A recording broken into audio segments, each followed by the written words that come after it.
I want to touch on some of the themes that you sort of bring up more than others, I guess, in songs. There's definitely some things that come back a lot in terms of imagery and Yeah. in terms of general topics. I mean, one of the ones that show up a lot is ghosts. I think through obviously the album Ghost, but also Yeah. aside from that, it comes up a lot.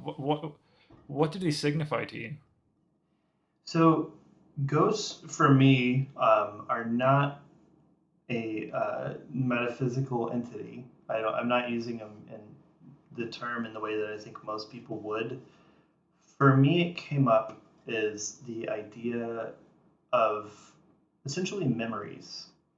And I've always, I don't know how I got stuck on it, but at some point I liked the idea that as humans, we all haunt each other, that we have impact on each other's lives. And even if the person dies or you just don't see them anymore, they still show up.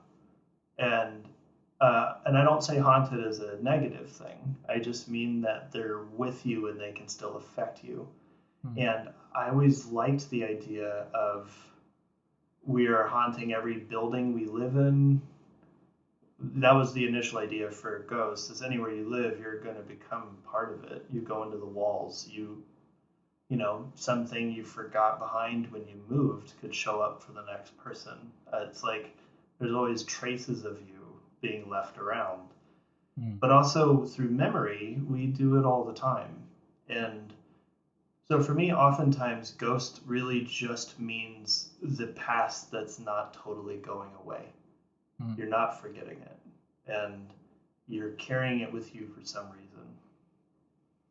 Yeah, because I mean something like wrapped in piano strings, for example. There's uh, it. I mean, you're better to speak on this than me, but it feels like there's sort of this presence of something watching over you, or sort of being there still, or you finding comfort in something that's sort of gone. Yeah, Um, I mean that song is from the point of view of the memory, so it's the that one's the it's kind of a story of a guy who it's like if you're it's inside this house and then you have this guy who he kills himself sort of in a almost a fit. It was almost something that was done irrationally mm, and went too far. But then, so the story is he's basically kind of cursed to watch the woman he was married to in the house forget him. So he's got to sit there and watch as she remarries and moves on, and like he just becomes distant. And so it was like this thing of like the a high cost of a rash decision. And but that was one that I wanted to write it from the point of view of the ghost, not the person being haunted. mm. And this one, he's not trying to make it worse. Like he already screwed up, so he's just like, I'm just trying to help as best I can, but I can't reach very much. Mm. So Where does the title come from? Wrapped in piano strings.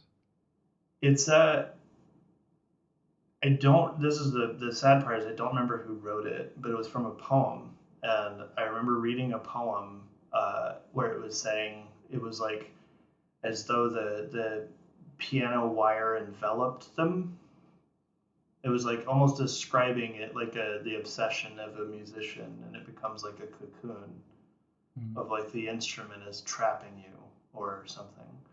And so I just liked this idea of that like your own obsession or your own decisions can become everything. Like you make too big of a one and now it's just consumed you completely. That's the thing that you can't break out of. And so somehow the imagery just stuck of a person like wrapped in wire. And in this one it's also the anchor, like something slowly sinking. But a lot of stuff I did on that record, I was intentionally, I like the idea of removing key components of every song that would make it totally explained mm. and just taking out two or three things of every track that would make it make total sense so that you had to interpret aspects of it. Um, but I also watch a lot of David Lynch and really like things that are unfinished or unexplained in that way. So